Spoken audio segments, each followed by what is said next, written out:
Salut à tous, on se retrouve pour l'épisode 3210 du Zap Image. On commence aujourd'hui, ce vendredi 14 février avec des anniversaires.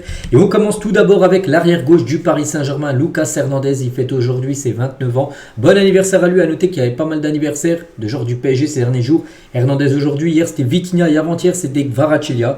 Donc bon anniversaire à tous ces joueurs et également aujourd'hui Mbolo, tiens, l'avant-centre de l'équipe de l'AS Monaco. Il fête aujourd'hui ses 28 ans, par exemple Christian Eriksen, milieu de Manchester United, il fête aujourd'hui ses 33 ans et toujours avec ce 14 février qui est la Saint-Valentin. A noter que Cavani et Di Maria fêtent également leur anniversaire aujourd'hui, deux anciens parisiens. On continue, on va parler maintenant de tout ce qui s'est passé hier jeudi. Et il y avait quelques matchs de barrage de l'Europa League et de l'Europa Conference League. On va faire le tour sur les rencontres, enfin des équipes les plus importantes. Et on commence tout d'abord avec le club turc du Fenerbahçe qui jouait contre Anderlecht. Et le Fenerbahçe prend une sacrée option pour se qualifier pour les huitièmes de finale. Parce que là c'est les 16e de finale. Donc 3-0 pour le Fener. Donc Tadic, Dzeko et En-Nesyri ont été les trois buteurs. Donc Anderlecht, il va falloir faire un gros match jeudi prochain à domicile pour essayer de faire une remontada et se qualifier, sinon bien sûr ça sera élimination dès les 16e de finale de cette compétition. Donc voici les stats: 6 tirs cadrés, 3 buts marqués pour l'équipe de José Mourinho. Et à noter que les trois attaquants ont été buteurs, enfin Tadic est plutôt un milieu de terrain et Dzeko et En-Nesyri plutôt des numéros 9. Et tout d'abord En-Nesyri, les gars, 24 buts et 4 passes D cette saison pour lui, toute compétition confondue pour l'ancien joueur, souvenez-vous l'été dernier il quittait Séville pour rejoindre le Fenerbahçe. Donc 24 buts et 4 passes D, les stats sont très bonnes bien sûr pour l'attaquant marocain. Et à noter que Edin Dzeko, 38 ans, donc cette saison c'est 19 buts, 5 passes D. Et Dusan Tadic a 36 ans, lui c'est 10 buts et 15 passes D. Le trio d'attaque du côté du Fener en train de réaliser bien sûr une magnifique saison. Il y avait une autre très belle rencontre, ça aurait pu être une affiche de Ligue des Champions. C'est une affiche d'Europa League barrage. Porto contre l'AS Roma, score final 1 partout. Donc tout reste possible. Donc le match retour se jouera la semaine prochaine au stade Olimpico, donc le stade de l'AS Roma. Bien sûr pour savoir qui se qualifiera bien sûr pour les huitièmes de finale. Donc un match très serré hier du côté de Porto. Ça passe, enfin une victoire pour l'Ajax Amsterdam 2-0 du côté de la Belgique, du côté de Union Saint-Gilloise. Donc il reste le match retour du côté du stade de l'Ajax Amsterdam jeudi prochain pour bien sûr valider cette qualification pour les huitièmes de finale. Donc voici les statistiques de la partie. L'AZ Alkmaar, une équipe néerlandaise, s'est imposée 4-1 contre le Galatasaray. Donc grosse défaite pour le Galatasaray qui est comme leader du championnat turc, mais là en Coupe d'Europe ils sont au port de l'élimination. Bon, il leur reste un match. Ça sera bien sûr jeudi prochain, mais cette fois-ci à domicile avec la ferveur, l'atmosphère qu'il y a. Ils peuvent bien sûr renverser cette équipe de l'AZ Alkmaar, mais ils ont moins 3 en différence de but avant ce match retour. Jeudi prochain, ça passe, enfin victoire également on va dire pour la Real Sociedad du côté de Midtjylland au Danemark, victoire 2-1. Kubo, qui a été buteur, un ancien joueur du Real Madrid. Voici tous les autres résultats des barrages. Le Ferencváros s'est imposé 1-0. Il y a qui d'autre qu'on n'a pas parlé? Tiens, Twente s'est imposé 2-1 contre Bodo Glimt. Voilà, donc il y a déjà des équipes qui sont déjà quasiment qualifiées. Le Fenerbahçe avec une victoire 3-0. L'AZ Alkmaar aussi un 4-1, ça fait plus 3. Ce serait miracle si Galatasaray venait à renverser le match. Après on verra. Bien sûr c'est du football, tout peut arriver. Donc tous les matchs retour. Jeudi prochain il y avait également de l'Europa Conference League, la plus petite coupe d'Europe, avec quelques matchs également de barrage. Et tiens, gagne contre le Real Betis. Et le Betis Séville s'est imposé 3-0 avec un but de Anthony Bakambu qui a été également buteur, l'ancien joueur de l'Olympique de Marseille. Et Anthony, les gars, on va parler de ce joueur parce que il y a quelques semaines, il quittait Manchester United pour partir en prêt. Là, il est en prêt. Il n'est pas acheté, bien sûr. Mais voilà, c'est plutôt des débuts réussis pour lui du côté du Betis Séville. Donc, buteur hier. Voilà, c'est son deuxième but déjà. Et c'est vrai que quand il arrive dans un nouveau club, il fait souvent très fort. Quand il avait quitté l'Ajax pour rejoindre Manchester United à 95 millions d'euros. N'oubliez pas, il avait été acheté. Donc, lors de ses 3 premiers matchs pour Manchester United, il avait inscrit 3 buts. Donc, il avait fait forte impression. Puis après, ça a été sur la durée où après il répondait plus présent. Et là pareil, lors de ses 3 premiers matchs avec le Betis Séville, c'est 2 buts et 2 fois élu homme du match lors des rencontres de Liga. Donc hier il n'a pas été élu homme du match, mais voilà, à chaque fois il fait des bons débuts en club, mais c'est après, il faut être régulier après sur la durée, c'est ça où il a du mal, le joueur Anthony. Et à noter que Bakambu, je dis, il a été buteur et passeur D lors de cette rencontre, donc décisif sur 2 des 3 buts de son équipe. Sinon tous les autres résultats de cette Conférence League, bon après c'est des équipes, à part le Betis Séville qui est connu, bon après bien sûr tous les clubs sont un peu connus mais beaucoup moins. Voilà, donc voici tous les résultats des barrages, donc match retour semaine prochaine. On revient nous sur la Ligue des Champions. C'est que cette semaine c'était une semaine de Champions League et voici l'équipe type de la semaine en Ligue des Champions, les meilleurs joueurs avec 2 Parisiens dedans, Paris s'est imposé 3-0 contre Brest. Donnarumma au cage et Vitinha qui a été élu homme du match. Alors la rencontre, il est dedans. On peut voir également Gatti qui a été élu homme du match alors de la rencontre entre la Juve et le PSV. Il est dedans. Et Upamecano lui aussi qui a reçu le prix MVP. Il y a également, Jude Bellingham, Vini, Guirassy, Pavlidis qui a été l'unique buteur du match contre l'AS Monaco. Donc voici les meilleurs joueurs de cette semaine de Ligue des Champions. Et concernant les 4 là qui pouvaient prétendre remporter le prix du joueur de la semaine. Donc on sait qui c'est, je l'avais dit hier. Pour moi, ça va être lui, ça a bien été lui. C'est bien sûr Guirassy, les gars, buteur et passeur D avec Dortmund contre le Sporting. Il y a eu 3-0. Et c'est Guirassy qui a été le joueur de la semaine en Ligue des Champions devant Vini Junior, 2e, Pavlidis, 3e. Et Igor Paxao, désolé, en la 4e position par rapport à ce petit classement. Bref, voilà ce qu'il y a à dire sur la Coupe d'Europe. On a fait le tour, mais pas que dès la semaine prochaine. C'est le match retour en Ligue des Champions, en Europa League, bien sûr. Pour les barrages, on continue avec une belle rencontre hier dans le championnat saoudien. L'équipe de Al Ahly, où joue par exemple Ivan Toney, Riyad Mahrez, tous ces joueurs-là, contre l'équipe de Cristiano Ronaldo Al Nasser. Et c'est Al Nasser qui s'est imposé 3-2. Donc, il y a eu pas mal de buts tardifs. Avec John Duran qui a marqué un doublé. John Duran, l'ancien attaquant d'Aston Villa, à la 88e. Et Al Nabit a marqué un but à la 98e côté Al Ahly. Bon, on retient le résultat, c'est 3-2 pour Al Nasser. Et surtout qu'Al Nasser a joué toute la deuxième mi-temps avec un joueur en moins, Simakant, un ancien défenseur de Strasbourg ou même de Leipzig. Il a pris rouge, donc à 10 contre 11. Ils ont réussi bien sûr à gagner le match. Cette équipe d'Al Nasser, 6 tirs cadrés, ça fait 3 buts pour eux. Pourtant Al Ahly a eu plus de tirs cadrés, mais ils n'ont pas réussi à marquer plus de buts que leur adversaire du soir. Et on va parler nous de John Duran. C'est le plus gros transfert, n'oubliez pas, lors du mercato d'hiver. 77 millions d'euros, il a été transféré d'Aston Villa du côté d'Al Nasser. Et pour l'instant, il répond totalement présent. Voilà, ces 2 derniers matchs, 2 fois des doublés. Voilà pour John Duran. N'oubliez pas que le PSG le voulait. Ils avaient fait une offre, ça a été refusé. West Ham aussi l'avait voulu. Il a refusé pour aller bien sûr du côté d'Al Nasser où bien sûr c'est financièrement qu'il est parti là-bas. Et pour l'instant c'est des débuts réussis. Et John Duran sous le post Instagram de Cristiano Ronaldo. Ronaldo a joué, il n'a pas été buteur Ronaldo. Mais il a dit je suis dans un mode FIFA en train de célébrer avec le meilleur dans l'histoire. Donc voilà le message qu'il a mis John Duran sur la dernière publication de Cristiano Ronaldo sur son compte Instagram. Donc voilà ce qu'il y a à dire sur ce match saoudien. On continue donc aujourd'hui, on est le 14 février. Si on revient 8 ans jour pour jour en arrière, il y avait ce Paris Saint-Germain contre le FC Barcelone et le PSG écrasait le Barça 4-0 au Parc des Princes. C'était pareil un jour de la Saint-Valentin, en gros le 14 février. Donc ça va être un festival bien sûr pour le PSG qui était... Voilà, tout le monde pensait qu'ils allaient se qualifier bien sûr pour c'était les quarts de finale et non. Quelques semaines après, on se souvient ce qui s'était passé, la remontada 6-1. Mais voilà, pour ce match aller, c'était il y a 8 ans, jour pour jour. Toujours avec le PSG, il était là bien sûr dans les tribunes lors de ce match-là. Il s'agit bien sûr de Nasser. Et on apprend, Nasser, président du PSG, et on apprend aujourd'hui que Nasser est mis en examen pour complicité d'abus de pouvoir dans l'affaire Lagardère. Je sais pas c'est qui, je sais pas c'est quoi cette affaire. Bref, voilà, juste on relaye cette info les gars. Il est mis en examen par rapport à ça. Donc cette décision aurait été prise le 5 février dernier pour complicité d'abus de pouvoir d'achat de vote et d'atteinte à la liberté du vote. Voilà. Donc la justice enquête sur son possible rôle en 2018 dans une tentative d'influencer un vote clé de fonds qatari QIA, alors actionnaire majoritaire du groupe Lagardère en échange de contrepartie. Bon bref, il a fait des choses peut-être qu'il ne devait pas faire et en gros il est mis en examen par rapport à ça. En gros, Nasser, le président du PSG et le Qatar. Et parce qu'oubliez pas que Nasser c'est le président du PSG, mais il y a quelqu'un au-dessus, c'est l'émir du Qatar, voilà, celui qui est le propriétaire du PSG. Et le Qatar menace de retirer ses investissements en France, dont Bein et le PSG. En gros, il menace par rapport à cette affaire sur Nasser de partir du Paris Saint-Germain, en gros de vendre le club parisien.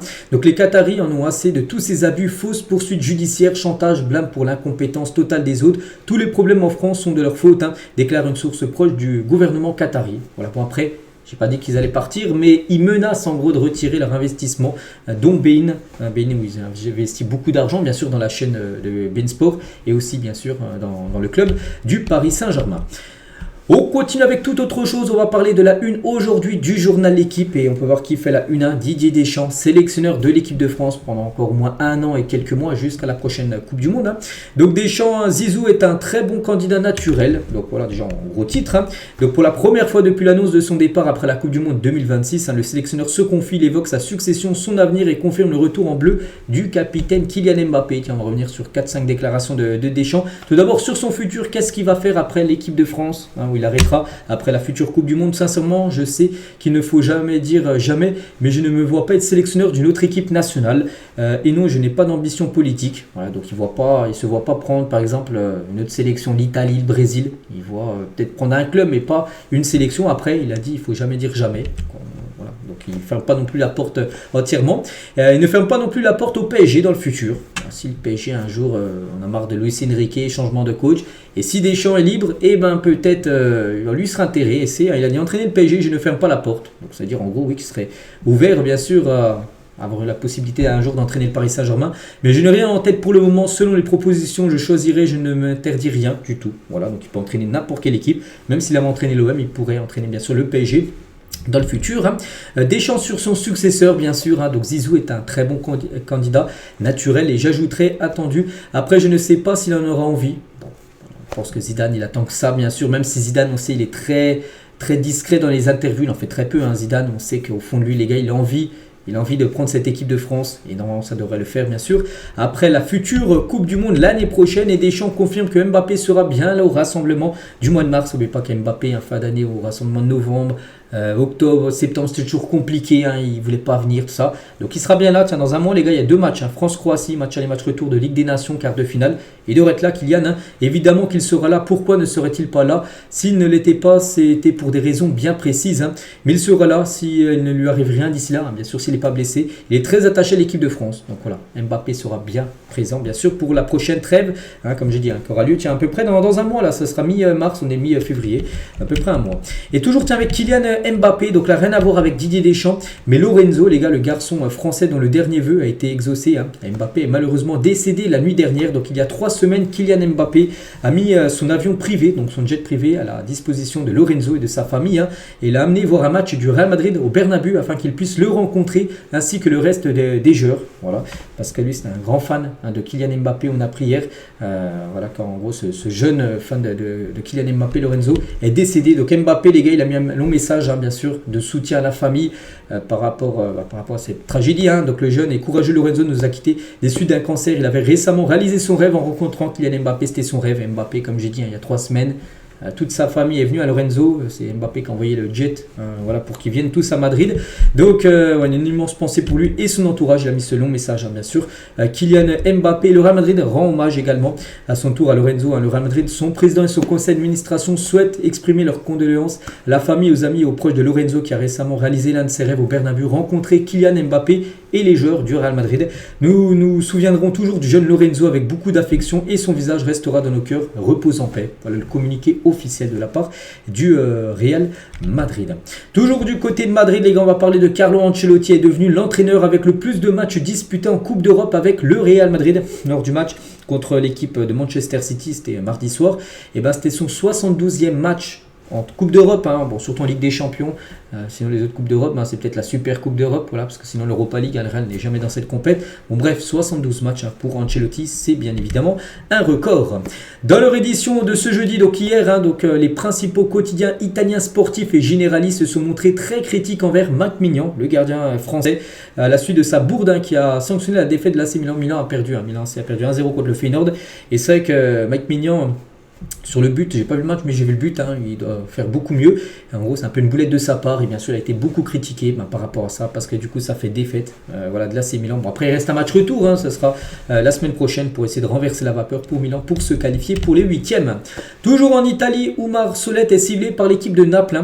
D'autres clubs seraient également intéressés par le défenseur de l'Udinese, ancien défenseur, je crois, il joue à Salzbourg, lui, je crois, Oumar Solette. Bon, bref. Le défenseur français d'Udinese et Naples serait très intéressé par son profil. Le FC Midtjylland a refusé une offre de Porto pour Mikel Gogorza. De nombreux grands clubs européens devraient jeter leur dévolu sur l'attaquant franco-danois cet été. Je ne cache pas, j'ai jamais entendu parler de ce joueur. Première fois que j'entends parler de ce joueur, là, tout de suite, là. Mikel Gogorza. Donc, à nous à surveiller, les gars, si Porto, si d'autres grands clubs européens sont intéressés par ce joueur. On va le suivre de près, bien sûr. En plus, les Français danois. Donc, voilà, à nous à se souvenir. Concernant la rivalité maintenant, vous savez, entre le Paris Saint-Germain et le Paris FC, avec bien sûr, vu que le Paris FC, on a parlé hier, jouera dans le stade Jean-Bouin qui est juste à côté du Parc des Princes. Regardez, ça, on parle même dans ESPN. ESPN, c'est un site américain. Donc, il parle même que maintenant, si le Paris FC monte en Ligue 1 l'année prochaine, voilà, le derby va être vraiment très très proche. Et je suis allé regarder, parce que j'ai dit à peu près 20 mètres, hein, il y a 65 mètres exactement entre le Parc des Princes et le stade Jean-Bouin. Hein, si on touche les structures de stade, 65 mètres. Hein. Voilà, c'est rien du tout, bien sûr. Donc, ça sera un court déplacement, bien sûr, pour les supporters du PSG. Si, bien sûr, le Paris FC venait à monter en Ligue 1. Le footballeur portugais Cristiano Ronaldo aurait cumulé plus de 260 millions de dollars, hein, ce qui fait 249, on va arrondir à 250 millions d'euros. En 2024, hein, selon le site Sportico, 2 Français figurent dans le top 10 des sportifs les mieux payés au monde. Hein. Voici tout d'abord le top 5 avec 2 footballeurs. Ronaldo, 260 millions de dollars. Et Léo Messi, 135 millions de dollars. Donc là, il y a tout. Hein. Il y a, il y a le salaire du joueur, il y a les revenus publicitaires, tout ça. Ronaldo, 260. Hein. Regardez, il a quand même 4 indices de plus que Curry, les gars. Très grand basketteur. Il y a Fury, il y a Messi et LeBron James. Hein. Donc, les 2 Français, comme dans le top 10, j'ai pas vu le reste du top 10, mais je pense à Benzema déjà. À Benzema qui touche énormément d'argent à l'Etihad. Et le deuxième, je ne sais pas qui c'est. Est-ce que c'est un footballeur? Je ne sais pas. Est-ce que ce serait Mbappé? Je ne suis pas sûr qu'Mbappé touche vraiment dans le top 10 des sportifs les mieux payés au monde. Mais Benzema, c'est sûr. Hein, qu'au moins, lui, il est dans le top 10. Et concernant l'autre, je ne sais pas. Leur jeu semi-automatique va être testé pour la première fois en Angleterre. Et ça sera pour le 5e tour de la FA Cup. Hein, donc officiel, le hors-jeu semi-automatique débarque en Angleterre, sera utilisé dès le 5e tour de la FA Cup, puis introduit en Première Ligue plus tard dans la saison.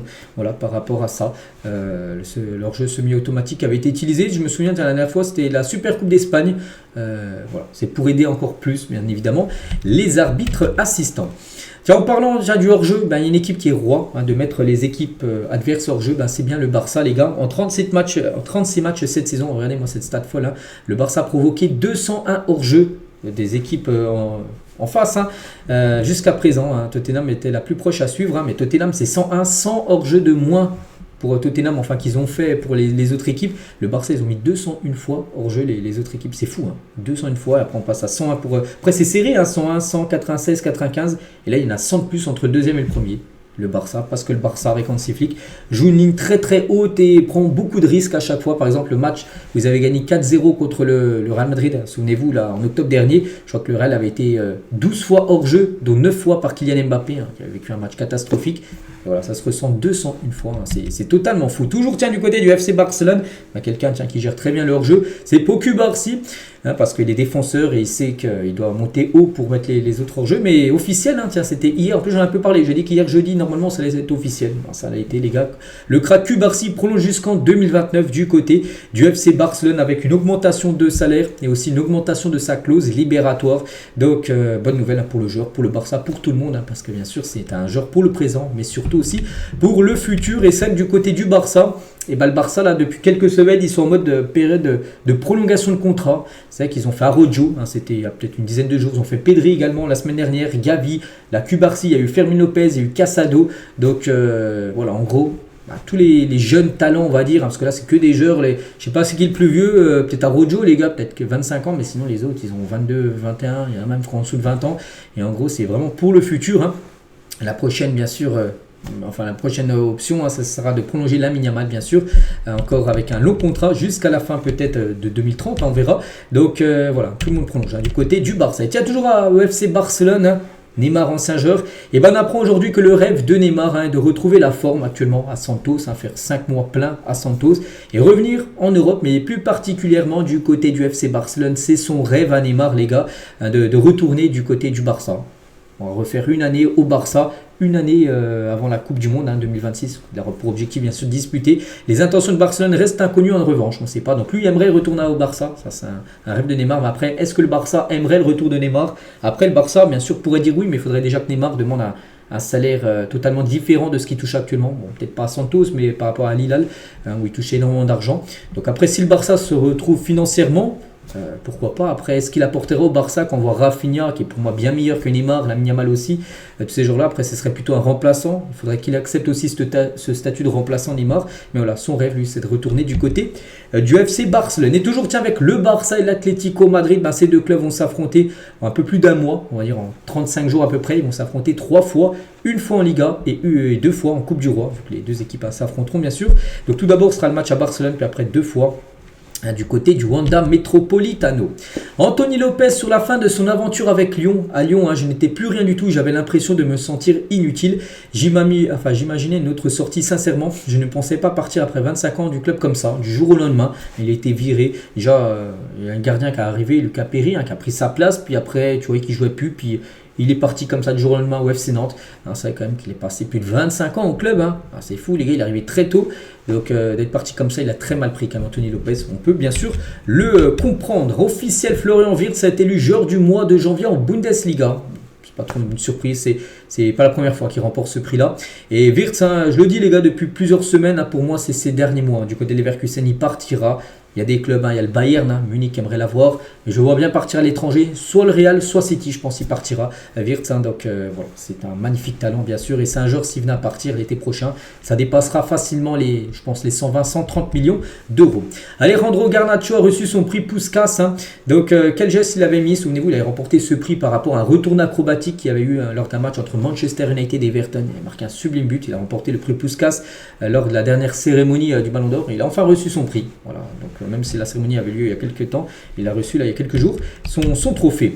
Mikel Olise a déjà inscrit 5 buts pour sa première participation à une campagne de Ligue des Champions. Pas mal, on a parlé hier qu'il avait été buteur bien sûr lors du match contre le Celtic. Bref, parmi les Français, seuls Thierry Henry 7 et Mbappé 6 ont fait mieux lors de leur première saison en Ligue des Champions. Et ils ont fait mieux en termes de buts. Bon après, Mikel Olise, il lui reste encore au moins un match, le match retour, voire encore 2 autres matchs. Voire plus, si bien sûr le Bayern se qualifie pour les tours suivants. Donc voilà, pour leur première participation, on parle. Donc il est déjà 5 buts. Voilà, par exemple, Mbappé, il a marqué 6 buts lors de sa première participation avec l'AS Monaco en LDC. Tiens, toujours avec les Français, la France influence le monde. Dembélé et Mbappé, les 2 meilleurs buteurs de 2025. Et c'est 2 Français bien sûr. Dembélé 15 buts depuis début janvier. Et Mbappé 10 buts. Voilà, 2 Français. Après il y a Retegui qui a 9 buts. Il y a Harry Kane. Il y a Rodrigo aussi qui a 9 buts. Rodrigo c'est qui marque pas mal. Erling Haaland et Lautaro Martinez sont à 8 buts. Bon, Dembélé, c'est ce qui est fou, c'est que lui, le premier, il est loin devant quand même les autres, alors qu'on se souvient de sa finition il y a encore quelques mois, les gars, elle était catastrophique. Aurel Di Maria tranche sur le débat du GOAT entre Léo Messi et Cristiano Ronaldo. Il évolue avec les deux, il évolue bien sûr avec Messi, avec l'Argentine, et Ronaldo au Real Madrid. Il a dit les déclarations récentes de Cristiano Ronaldo, parce que Ronaldo, il y a quelques semaines, quand il a fêté son anniversaire, il y a 9 jours, le 5 février dernier, il avait fait une interview, il avait dit « Pour moi, je suis le joueur le plus complet au monde, je suis le meilleur joueur de l'histoire. » Donc il a réagi à ça, Di Maria.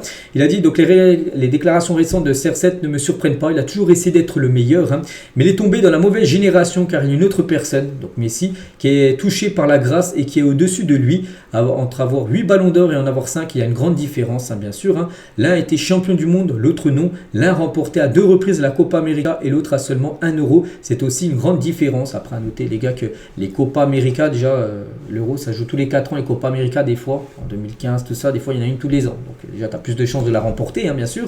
Donc, bref, et puis, il y a aussi ce que l'on voit sur le terrain. Ronaldo s'efforce et tente durant tout le match, alors que Léo Messi joue comme s'il était dans son jardin. Donc là, il a mis les choses au clair pour lui. C'est son compatriote argentin, Léo Messi, qui est le meilleur joueur de l'histoire et loin devant. Cristiano Ronaldo, voilà ce qu'il a pu dire. Aurel Di Maria est toujours avec lui. Donc raconte aussi le moment où il a refusé les offres venant de l'Arabie Saoudite pour signer au Benfica. Parce qu'avant de rejoindre le Benfica, il y a des clubs saoudiens qui pouvaient lui proposer bien plus en argent. Il a dit j'ai reçu une première offre et je la refuse car je ne voulais pas aller en Arabie Saoudite. Je reçois une deuxième offre de la part du même club et c'était le double en salaire de la première proposition. Je refuse encore, alors qu'il aurait pu toucher le double. Je leur dis que si vous me donnez ce montant qui était astronomique, peut-être que je viens, et ils m'ont offert ce montant. Il a dit, donc moi je veux pas ce montant-là, je veux celui-là. Donc, ils pensaient qu'ils allaient dire non, parce que c'était un montant de fou, et ils ont accepté, ils ont dit oui, on veut bien te payer ça. Donc il a dit, ma femme m'a dit, espèce de taré, comment ils vont t'offrir ça? Eh bien le taré avait raison, Mais même comme ça, j'ai refusé une nouvelle fois l'offre. J'ai décidé d'aller à Lisbonne pour signer au Benfica. Après, voilà, il n'a pas voulu l'argent, même s'il touche beaucoup d'argent au Benfica, il aurait pu toucher peut-être 15-20 fois plus, bien sûr, en Arabie Saoudite, mais il ne voulait pas. Il a préféré signer au Benfica. N'oubliez pas qu'il est en fin de contrat en fin de saison, Di Maria. Je crois qu'il va rester une saison de plus du côté du club portugais. Mais n'oubliez pas qu'avec l'Argentine, il a pris sa retraite internationale. Fin de saison pour Kai Havertz. J'en ai parlé hier, mais hier, c'était pas encore officiel. J'avais dit, on n'est pas encore sûr, il va passer des tests et tout, mais j'ai dit, on soupçonne une déchirure du ischio-jambier derrière la cuisse. Et c'est bien officiel, voilà, fin de saison pour lui. Arsenal a annoncé hier jeudi le forfait jusqu'à la fin de saison de son attaquant allemand Kai Havertz, touché aux ischio-jambiers. Voilà, donc là il ne jouera plus, c'est sûr et certain. Et l'infirmerie d'Arsenal se remplit. Donc Tomiyasu, Ben White, Gabriel Jesus, un ligament croisé. Bukayo Saka qui devrait revenir dans un mois au mois de mars, il n'a toujours pas joué, il est blessé depuis décembre. Kay Havertz et Martinelli aussi qui a une blessure, donc c'est la galère du côté des Gunners, surtout que là on rentre dans la partie finale bien sûr de la saison où les titres bien sûr se jouent. Et Arsenal avec tous ces absents là, ça va, enfin c'est pas bon pour eux. Philippe Diallo, donc le président de la FFF, veut doter les arbitres de caméras pour lutter contre les violences dans le football amateur. Voilà. Ça c'est peut-être une bonne chose bien sûr de faire ça, parce qu'on sait que dans le football amateur, les arbitres, moi je joue en foot amateur, et des fois il y a des matchs où il y a pas mal de débordements, donc peut-être avec une caméra, voilà, ça pourrait peut-être faire réfléchir à peut-être des personnes sur le terrain. Donc je pense que oui, ça peut être bien sûr une bonne idée bien sûr pour les arbitres dans le foot amateur. On va parler de Dante, les gars. Dante, tiens, qui est en fin de contrat, en fin de saison, il prolonge, les gars, il vient de prolonger, c'est officiel, Dante prolonge son contrat d'une saison de plus jusqu'en 2026 avec l'OGC Nice. Dante aura 42 ans en juin 2026, à la fin de son contrat. Et normalement, il a dit, à la fin de la saison prochaine, il prendra sa retraite, une retraite méritée à 42 ans, les gars, toujours en activité, l'année prochaine, alors qu'il y a des joueurs, regardez, Raphaël Varane à 31 ans, il a arrêté par exemple sa carrière, Toni Kroos à 34 ans, je crois, il avait arrêté l'année dernière, donc lui, 42 ans, il va jouer, Dante, légende du football. Des contacts vont avoir lieu ce mois-ci pour discuter de la prolongation des Leandro Trossard à Arsenal.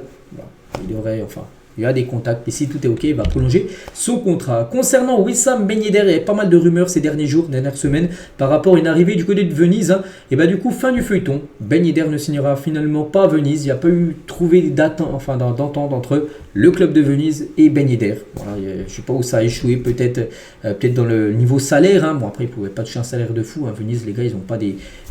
c'est pas un club qui a des millions d'euros en budget, mais voilà, c'est pas possible, donc on ne sait pas où jouera tout simplement Wissam Ben Yedder. Jamel Debbouze, hier il était sur l'équipe du soir, et ne comprend pas ceux qui étaient contents de voir l'Argentine soulever la Coupe du Monde 2022 pour Lionel Messi, parce qu'il y a pas mal de Français quand même qui étaient qui étaient pour l'Argentine parce que c'est des fans de Messi. Messi il voulait qu'il remporte la Coupe du Monde. Il n'a pas compris ça, Debbouze, je comprends pas non plus. Après chacun bien sûr soutient l'équipe qu'il veut, mais c'est vrai que c'est un peu, on peut dire, surprenant. Je pense pas qu'il y avait des Argentins en Argentine, les gars, qui soutenaient l'équipe de France lors de la finale. Mais dans l'autre sens, il y avait pas mal de Français qui soutenaient l'Argentine juste pour voir Messi remporter la Coupe du Monde. Voilà, après chacun, comme je répète, fait ce qu'il veut. Pirlo, Iniesta, Thierry Henry et David Silva vont rechausser les crampons pour un match de charité. Donc l'événement sera retransmis cet après-midi là sur la chaîne de Twitch de Amine Mathieu. Voilà, quelqu'un sur Twitch. Donc voilà, il y aura ces légendes du football quand même qui seront sur la pelouse pour bien sûr ce match de charité et essayer de gagner le maximum d'argent bien sûr. Voilà. Échange improbable entre le roi d'Angleterre Charles III et Hugminson à propos des performances des Spurs cette saison. Je pense qu'ils ont dû parler en mal de cette équipe parce que Tottenham, les gars, ça flop total. Voilà, le roi Charles III avec Hugminson, l'attaquant sud-coréen de cette équipe de Tottenham. Lorsqu'on achète une casserole, on ne s'attend pas à avoir une passoire. Le PDG de DAZN, les gars, fustige le manque de moyens dans la lutte anti-piratage. Voilà ce qu'il a pu dire en gros. Lorsqu'on achète une casserole, on ne s'attend pas à avoir une passoire par rapport aux droits TV de DAZN, parce qu'on sait que DAZN, j'en ai parlé hier, les gars, va payer seulement la moitié de ce qu'il devait en gros à la LFP, parce qu'en gros ils sont très mécontents que la LFP fasse aucun contrôle, ils les aident pas en gros dans la lutte anti-piratage pour ceux qui regardent bien sûr les matchs sur Telegram, sur les IPTV. Et les grandes dates du contrat de DAZN, je ne vais pas tout citer, mais par exemple ils ont commencé. Voilà, donc la FP attribue 8 matchs de Ligue 1 DAZN pour 400 millions d'euros par an, donc en moyenne sur la période 2024-2029. Et depuis, donc tout d'abord, vous avez fait un abonnement de fou. L'abonnement est fixé à 30 € par mois avec un engagement et 40 € sans engagement. Donc c'est à partir du 8 août, là où vraiment tout le monde était... Parce que tout le monde attendait le prix qu'ils allaient fixer, ils ont mis des prix très hauts. Et à partir de là, ça a été bien sûr un flop total.